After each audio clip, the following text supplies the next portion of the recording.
2011 সালে নতুন সরকার গঠনের পর রাজ্য সরকার চা শিল্পের সমস্যাগুলি দূরীকরণে সচেষ্ট হন। 2011 সালে যখন তৃণমূল কংগ্রেস রাজ্যে ক্ষমতায় আসে তখন চা শ্রমিকদের মজুরি ছিল মাত্র 67 টাকা, যা বর্তমানে 232 টাকা এসে দাঁড়িয়েছে। চা বাগানের শ্রমিকদের বিনামূল্যে চাল, গম এবং রেশনের সামগ্রী দেওয়ার ক্ষেত্রে অগ্রাধিকার দেওয়া হয়। চা শ্রমিকরা যে শুধু ন্যূনতম মজুরি পান না তা নয়, অস্বাস্থ্যকর ঘিঞ্জি পরিবেশে বাস করার জন্য নানা রকম শারীরিক সমস্যায় ভোগেন ছোট থেকেই। তার জন্য মমতা বন্দ্যোপাধ্যায়ের মস্তিষ্ক প্রসূত চা সুন্দরী প্রকল্প সঞ্জীবনী ঔষধের মতো কাজ করা শুরু করেছে। এই প্রকল্পে চা শ্রমিকদের জন্য বাড়ি তৈরি করে দেওয়া হচ্ছে।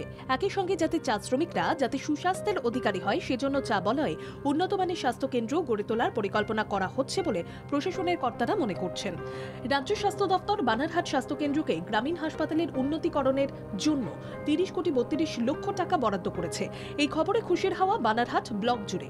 2023 সালের ডিসেম্বর মাসে রাজ্যের মুখ্যমন্ত্রী বানারহাটে সরকারি সভা করতে এসে বানারহাট প্রাথমিক স্বাস্থ্য কেন্দ্রটি উন্নয়নের প্রতিশ্রুতি দিয়ে যান। আর বুধবার স্বাস্থ্য দপ্তরের পক্ষ থেকে সেই হাসপাতালের অনুমোদন মেলায় খুশি বানারহাটের ব্লকের বাসিন্দারা। এত খুশি যে কত গরিব মানুষরা হাসপাতাল থেকে বের হয়ে নিয়ে যেতেও পারে না, গাড়ি করতেও পারে না।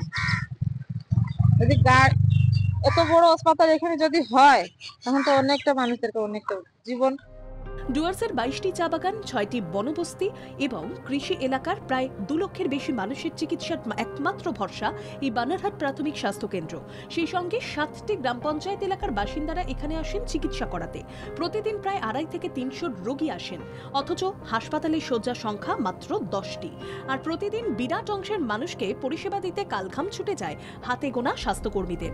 জটিল কোনো সমস্যা হলে স্থানান্তরিত করা হয় 35 কিলোমিটার দূরে মালবাজার সুপার স্পেশালিটি হাসপাতালে, নতুবা 19 কিলোমিটার দূরে আলিপুরদুয়ার জেলার বীরপাড়া রাজ্য সাধারণ হাসপাতালে।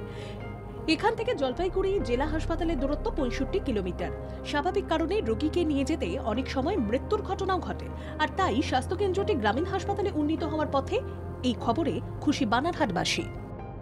আমরা প্রত্যেকে আনন্দিত যে আজকে যে পরিকাঠামো উন্নয়নের জন্য যে অর্ডারটা বেরিয়েছে, যে ডেভেলপমেন্টের জন্য, সেটার জন্য বহু মানুষ উপকৃত হবে এবং এটা আমাদের ডুয়ার্সবাসী, জলপাইগুড়িবাসীর জন্য কিন্তু ভালো খবর।